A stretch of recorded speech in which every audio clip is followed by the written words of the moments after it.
Dubai சாக்லேட்னா Emmy எம்மியாக இருக்குதுல்ல. ஆமாம், பார்க்கவே அழகாக இருக்குது பார்த்தீங்களா? அப்போ சாப்பிட்டா எப்படி இருக்கும்? ஆமாங்க, குனாஃபா சாக்லேட் வந்து துபாயில் ரொம்ப ரொம்ப ஃபேமஸ்ஸு. துபாயில் மட்டும் இல்லை, இப்போ சென்னையிலையும் கிடைக்குது ரொம்ப ஃபேமஸாக. எல்லாருமே அதை எம்மி எம்மியாக சாப்பிடுவாங்க. கண்டிப்பாக அதை பற்றியும் ஒரு வீடியோ நான் கண்டிப்பாக போடுறேன். எம்மி வீட்டில் யாருக்கெல்லாம் சாக்லேட் ரொம்ப ரொம்ப பிடிக்கும்னு சொல்லுங்கள்.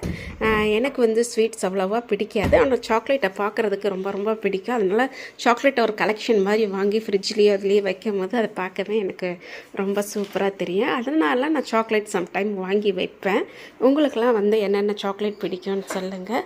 ஆனால் வந்து என்ன தான் இருந்தாலும் பார்த்திங்கன்னா துபாய் சாக்லேட் வந்து குனாஃபா வந்து ரொம்ப ரொம்ப ஃபேமஸாக இருக்குது. கண்டிப்பாக நீங்களும் ட்ரை பண்ணி பாருங்கள். அதாவது அங்கே உள்ள ரேட்டுக்கும் இங்கே உள்ளதுக்கும் பார்த்திங்கன்னா 350, 400, அப்புறம் 1000, 1500 அப்படியே ரேட்டு அந்தந்த ரேஞ்சுக்கு ஏற்ற மாதிரி மாறிக்கிட்டே போகுது. டேஸ்ட் அந்த அளவுக்கு இருக்கும். இப்போ நான் வீடியோவில் காமிச்சிருக்க சாக்லேட் உங்களுக்கு பிடிச்சிருக்கா? கண்டிப்பாக உங்களுக்கு குனாஃபா சாக்லேட்டை பற்றி போடுறேன்.